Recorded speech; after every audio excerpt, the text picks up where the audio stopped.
In the summer of 1943, violence hit southeastern Poland hard. One night, some attackers broke into a family's home, starting with the husband, hitting him in the head with an axe. Then they went after his wife, who was asleep in bed, and struck her too. Their young son, around 9 or 10 years old, woke up and cried, "Stepan, don't kill me." He obviously knew the attacker, but that didn't stop the man, who hit the boy in the head, and he fell to the floor. Meanwhile, the family's 2 older sons were asleep on a warm stove, out of sight, which saved them.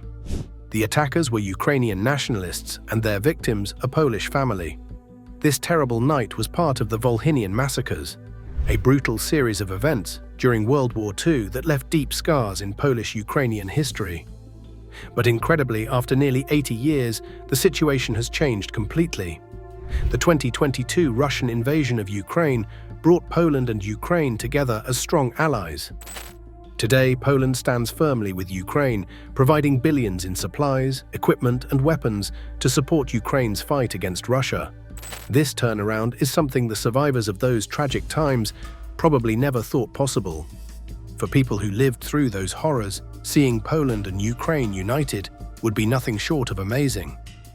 To understand the depth of this pain, it's crucial to remember just how much Poland suffered during World War II, enduring one of the highest death tolls of any nation. Nearly 1 in 5 Poles lost their lives, a staggering number that includes ethnic Poles, Polish Jews, and other groups. Approximately 6 million Poles were killed out of a pre-war population of 34 million. When counting the number of people sent to Nazi death camps, the number of lives lost in Poland between 1939 and 1945 climbed to an estimated 10 to 12 million. Poland, roughly the size of New Mexico, was transformed into a graveyard during these tragic years. Poland's tragic past is not just about World War II, it's rooted in its geographic position. Throughout history, being caught between larger powers has repeatedly exposed Poland to conflicts and occupations. To the north, Sweden occupied parts of Poland in the 17th and 18th centuries. To the west lay Germany, and before 1871, the powerful German Kingdom of Prussia. To the south were the Austrian and Austro-Hungarian empires, and to the east, the Russian Empire and later the Soviet Union, which also controlled parts of present-day Ukraine. From 1772 to 1918, Poland was partitioned between Prussia, Austria, and Russia, disappearing as an independent nation. However, following World War I, Poland regained its independence, supported by the Treaty of Versailles. In southeastern Poland, particularly in eastern Galicia, many residents were ethnic Ukrainians, while the province of Volhynia, or Volyn in Ukrainian and Polish, was home to a diverse population. Before the Holocaust, Jews made up about 30% of Volhynia's population, with the rest mainly composed of Poles, along with smaller groups like the Roma and the Lemkos. Despite the mix of ethnicities, Poles and Ukrainians in Volhynia generally coexisted peacefully, sharing a long history of cooperation and interdependence. This makes the eruption of violence in Volhynia during World War II even more tragic.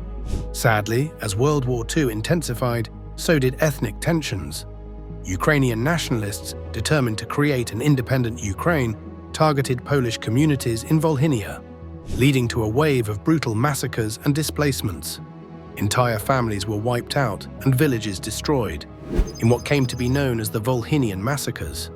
This violence left a deep scar on Polish-Ukrainian relations for decades. The events of World War II devastated Poland in countless ways, leaving an enduring legacy of loss.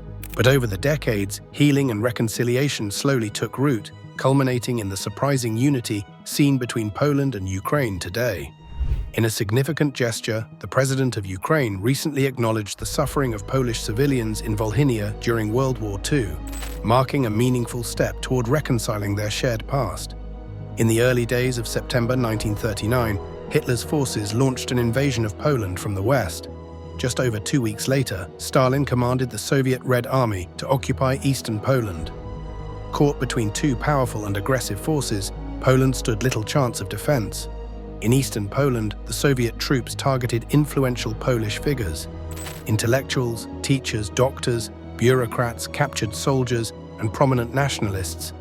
Anyone they thought might inspire or lead resistance against Soviet rule. In those first weeks, the Soviets executed tens of thousands of Poles. They aimed to eliminate anyone who could stand against them, except for communists, who were spared because of their alignment with Soviet ideology. In Western Poland, under Nazi occupation, similar brutal tactics unfolded. The Nazis targeted communists as their primary enemies, followed by nationalist Polish army officers, aristocrats, and Polish Jews. Although the Holocaust's most horrific period was still a few years away, Polish Jews were already facing severe persecution in Nazi-occupied areas. When the Nazis broke their non-aggression pact with Stalin on June 22, 1941, they invaded the eastern part of Poland, repeating the same atrocities they had inflicted in the West. Shortly afterward, the Holocaust escalated. Western Ukraine, one of the first Soviet regions to fall to the Germans, became a strategic area for the Nazis. In this region, they found Ukrainian nationalists who became their allies, supporting their campaign against the Soviet Union and the Polish people. This brutal period set the stage for widespread suffering and tragedy across Poland and Ukraine, as millions of lives were lost and communities were devastated. In 1922, Ukraine was formally established as the Ukrainian Soviet Socialist Republic. For Ukrainians, the early 20th century was marked by intense violence and hardship, much like it was for the Polish people. Until 1917, Ukraine had been controlled by the Russian Empire, led by Tsar Nicholas II. When the Tsar stepped down due to the Russian Revolution, a power struggle erupted, with different groups vying for control. During this chaotic period, Ukrainian and Russian Bolsheviks clashed with Russian and Ukrainian white armies, who wanted to restore the monarchy. Various communist and socialist groups also fought each other for influence. Meanwhile, the Crimean Tatars and Cossacks sought an independent Crimea and Ukraine. In the western parts of Ukraine, nationalist groups, ranging from Democrats to ultra-nationalists, were pushing for an independent Ukrainian state. In the end, the Soviet Red Army emerged victorious in the Russian Civil War, defeating the White Armies in 1922. This victory allowed the Soviet Union to take full control, and Joseph Stalin, who held the role of Secretary of Nationalities from 1917 to 1923, became one of the most powerful figures overseeing Ukraine. Stalin led a severe crackdown on any form of nationalism in Ukraine, whether from Ukrainians, Tatars, Cossacks, or other ethnic groups. Across the country, nationalist leaders and activists were killed, jailed, or sent to Siberian labor camps, where most eventually died. Thousands of Ukrainian nationalists who survived went into hiding or waited for a better opportunity to pursue their goals. Despite this repression, nationalist and anti-Soviet sentiment persisted underground. Throughout the 1920s and early 1930s, various secret groups continued to spread nationalist and anti-Soviet messages. They carried out small acts of sabotage and minor disruptions to resist Stalin's larger plans for Ukraine. However, under Stalin's iron grip, open resistance was dangerous, and most efforts had to remain small and hidden. The Soviet government took control of private farms in Ukraine, merging them into massive collective farms where farmers were required to meet high quotas for wheat and other crops. Ukraine was known for producing enormous amounts of these crops, but the quotas set were often unrealistic and nearly impossible to meet. Several factors led to a devastating famine across Ukraine from 1932 to 1933. Officials seized huge amounts of crops. Many were too afraid to report the actual yields to Stalin, and unfavorable weather worsened the situation. This combination resulted in widespread starvation, killing an estimated 3.5 to 5 million people. Efforts to bring relief to the starving Ukrainian population were mostly blocked by Stalin, even when he learned the true extent of the tragedy. His goal, along with others in the Kremlin, was to weaken the Ukrainian people and crush their nationalist spirit. Although Stalin succeeded in weakening Ukraine, the desire for independence, especially in the western parts of the country, survived. Throughout the 1930s, Ukrainian nationalism didn't disappear. It went underground, with supporters hiding in forests, hills, and mountains, waiting for a time when they could pursue independence again. In a dramatic turn of events in 1926, Marshal Józef Pilsudski, a major figure in Poland's government since its independence in 1918, took control through a military coup. Pilsudski believed that the Western-style democracy introduced in Poland after World War I was weak and ineffective, leaving the country vulnerable to communist influence from the Soviet Union and nationalist movements among various ethnic groups within Poland. Aside from the Jewish community, the largest non-Polish ethnic group in Poland was the Ukrainians, who were primarily concentrated in the southeastern regions, including Volhynia. Before Pilsudski's rise to power, relations between Poles and Ukrainians in Volhynia were generally peaceful. Many Ukrainians in Poland practiced Catholicism, while others belonged to the Ukrainian Orthodox Church and were mostly allowed to worship freely. Most people in Volhynia could understand each other's language well enough to communicate, and Polish-Ukrainian marriages were not uncommon. Additionally, both groups harbored a shared distrust of the Soviet Union, having experienced Russian and Soviet rule in the past. However, after Pilsudski's coup, he and his government began viewing the Ukrainian population in Volhynia and eastern Galicia as a threat to Poland. In response, they enacted policies that targeted Ukrainian culture and identity. Ukrainian civil servants were dismissed and replaced with ethnic Poles, while Polish nationalists were appointed to positions of power throughout the region. Laws were put in place to restrict the public use of the Ukrainian language, and government propaganda portrayed Ukrainians in a negative light, often depicting them as backward or as potential threats to Polish stability.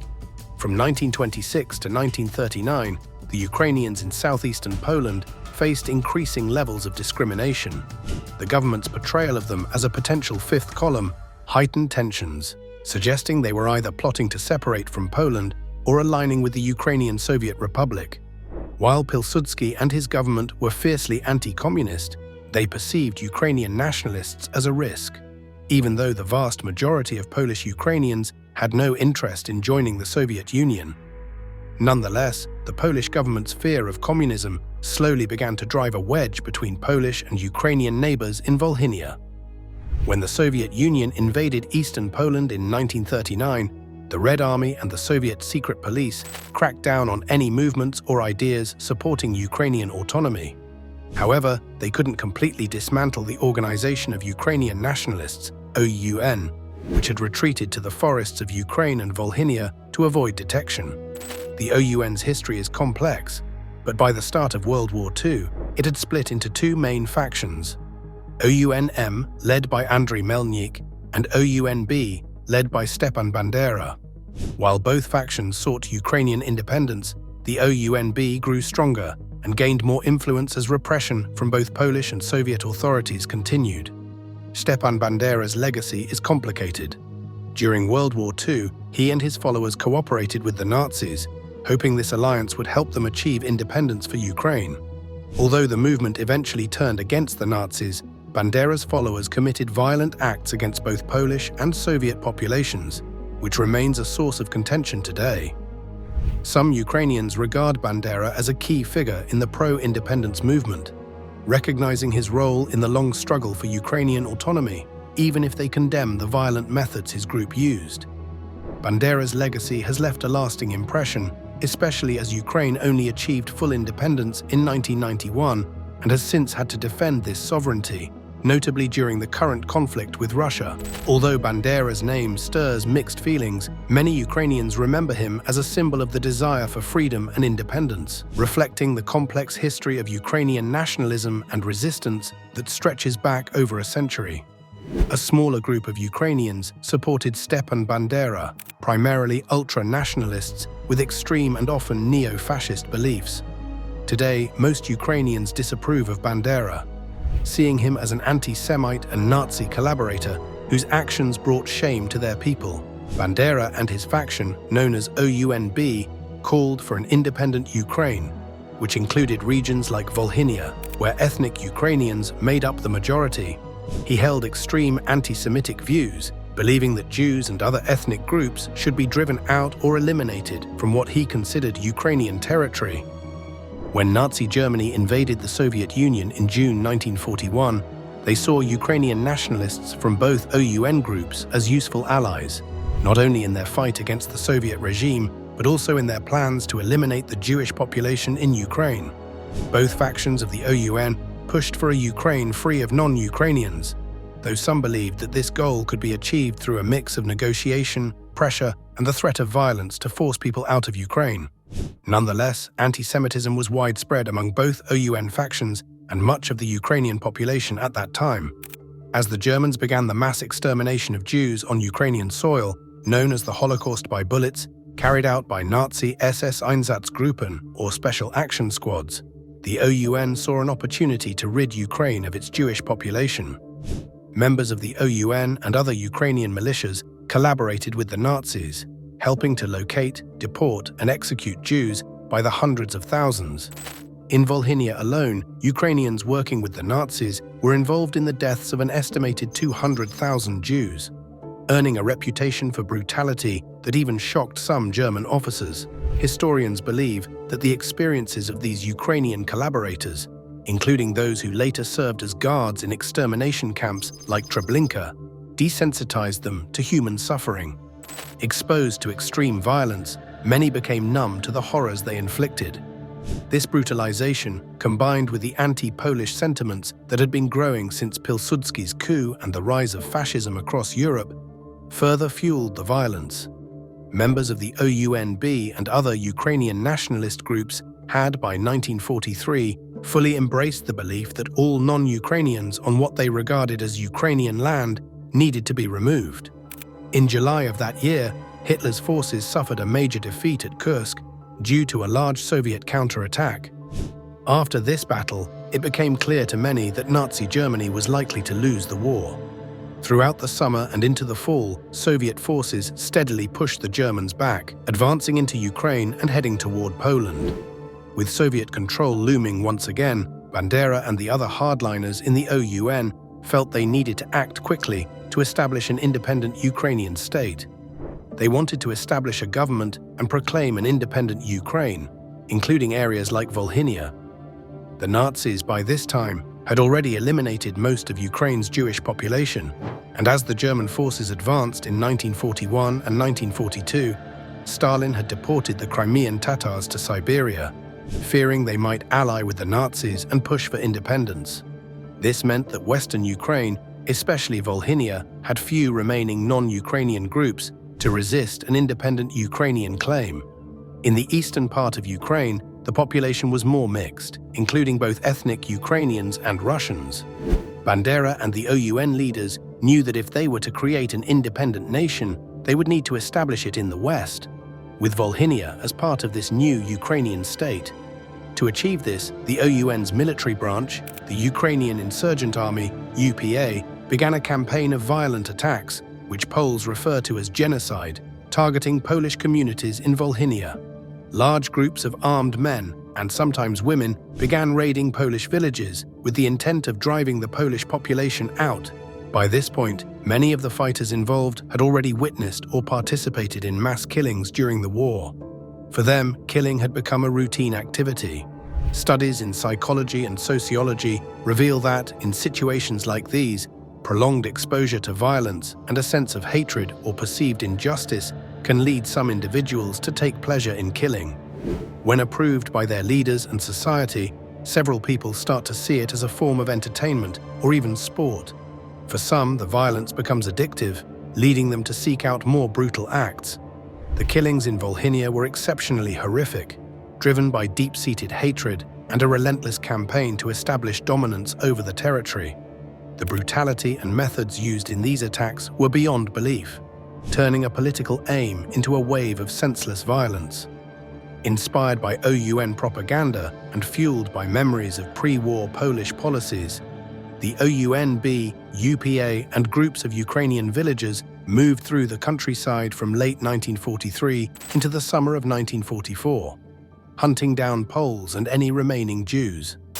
While some violence involved firearms, what made these events in Volhynia stand out was the extensive use of everyday farming tools, scythes, hammers, knives, and particularly axes. Across hundreds of villages, a wave of brutal killings spread, with violence continuing even after this period. However, it's important to note that not all Ukrainians in Volhynia took part in these killings. Many have since been recognized as the Ukrainian righteous for their courageous efforts to hide and save Poles and Jews from death. Unfortunately, anyone caught helping Poles or Jews faced severe punishment, often resulting in torture or death. In some tragic cases, Ukrainian husbands were forced to kill their Polish wives, with threats and brutal beatings forcing compliance. Those who refused were often killed on the spot. Accounts from the time tell of horrifying scenes where men were brought to the center of a village, with their children or extended families forced to watch as they were beaten with hammers or beheaded with axes. The atmosphere was one of widespread fear and violence, leaving deep scars on the region and its people. Across numerous regions, the Polish resistance group, the Armia Krajowa, AK, attempted to defend Polish villages from attacks by the OUN and UPA by providing manpower and weapons. However, their efforts were limited because they were already stretched thin fighting the Nazis. The brutality of these attacks was extreme, with men often being killed first, while women and girls faced horrific violence, including rape and murder. Elderly men, women, and children were sometimes locked inside churches and burned alive. In certain places, those committing the violence seemed to have lost all sense of humanity, with reports of unimaginable cruelty.